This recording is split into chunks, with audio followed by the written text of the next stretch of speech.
The air in the kitchen felt heavy, thick with the metallic tang of blood and the acrid bite of fear. My hands trembled as I gripped the edge of the counter, staring at the phone screen glowing in the dim light. A single message from an unknown number. He knows. Be careful. My heart lurched, a sickening thud against my ribs, as the floor seemed to tilt beneath me. The house was silent, save for the faint hum of the fridge, but the quiet was a lie. It hid the storm brewing just beyond my reach. I glanced at the clock. 11:47 p.m.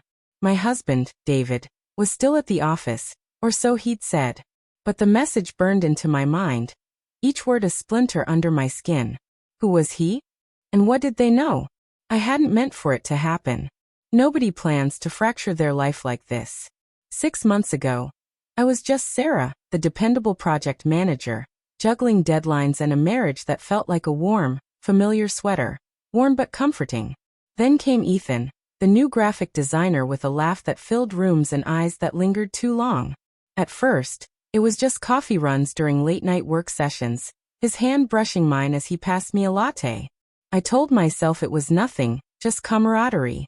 But the late nights grew longer, the conversations deeper, and soon, his touch wasn't accidental anymore.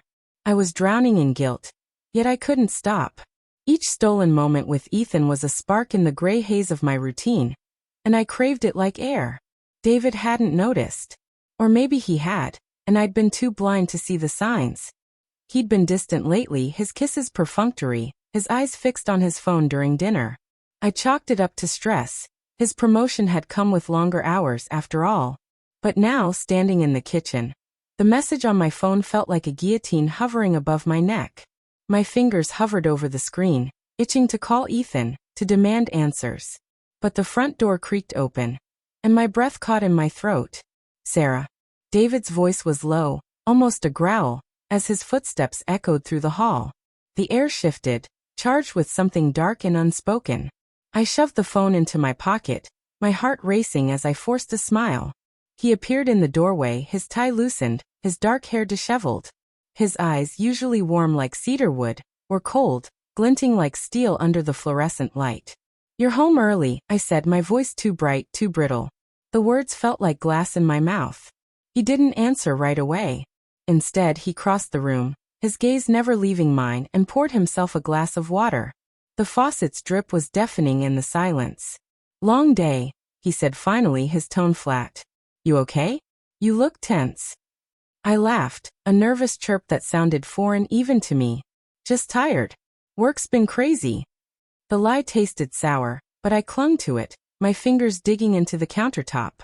His eyes flicked to my hands, then back to my face, and for a moment, I swore he could see right through me, through the late-night texts, the stolen kisses in the office stairwell. The secret that was now a ticking bomb inside me. I was pregnant. 2 weeks ago, a faint pink line on a test had confirmed it. Ethan's face had lit up when I told him, his arms pulling me close, whispering promises of a future I wasn't sure I wanted. But David, I hadn't told him. Couldn't. Not when I wasn't sure whose it was. The doubt gnawed at me, a constant ache that kept me awake at night, staring at the ceiling while David slept beside me, oblivious. You've been distracted lately, David said, setting his glass down with a deliberate clink. Something on your mind? My pulse thundered in my ears. Just work, I said, turning to rinse a dish that didn't need rinsing. The sponge trembled in my hand, the cold water stinging my skin. I felt him behind me, his presence looming, and I braced for the question I dreaded. But instead he said, I ran into Lisa from your team today. She mentioned you've been working late with Ethan a lot. The dish slipped from my fingers, clattering into the sink. Lisa. Of course. She'd always been nosy, her eyes sharp with gossip. Had she seen something? Said something? I forced a laugh, turning to face him. Yeah, the new campaign's been a nightmare. Ethan's been a lifesaver though. David's jaw tightened, a subtle shift I might have missed if I weren't hyper-aware of every move he made. A lifesaver, he repeated, the words dripping with something I couldn't name, anger, suspicion, or both. He stepped closer, and I caught the faint scent of whiskey on his breath. He hadn't been at the office. My stomach twisted. David, what's wrong? I asked, my voice barely above a whisper. I reached for his hand, but he pulled away, his eyes searching mine like he was looking for a confession. "You tell me," he said, his voice low and dangerous. "Because I'm starting to wonder what's really going on when you're working late." The room spun. My mouth went dry, words failing me as the weight of his suspicion crashed down. I wanted to scream, to deny everything, but the truth was a noose tightening around my neck.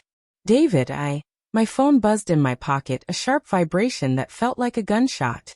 His eyes darted to it, and before I could react, he lunged forward, snatching it from my pocket.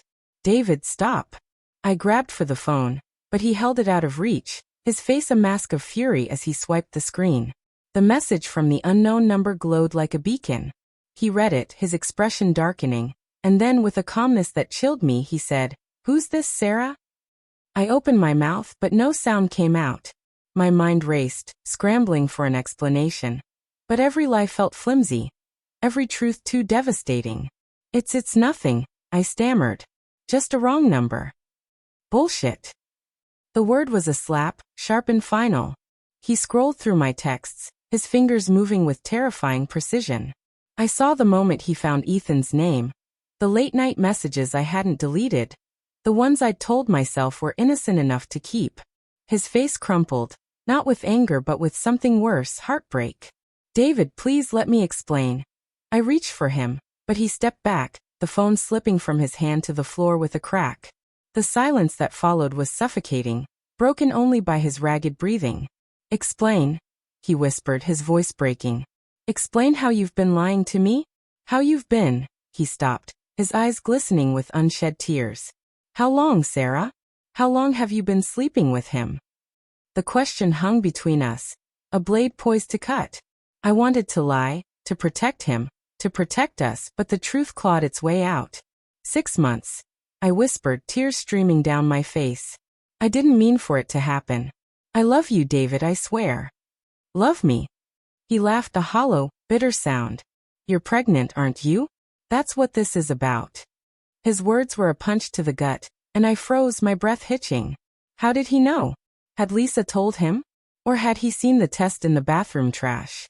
"Is it mine?" he asked, his voice barely audible, each word trembling with dread. I couldn't answer. The doubt, the guilt, the fear, it all choked me, leaving me mute. And in that silence, I saw something break in him, something irreparable. He turned, grabbing his keys from the counter, and stormed toward the door. "David, wait." I cried, chasing after him, but he was already outside, the cold night air swallowing him whole. The car engine roared to life, and as the headlights faded down the street, I sank to the porch, sobbing into my hands. My phone lay cracked on the kitchen floor, but I didn't need to see the screen to know the truth.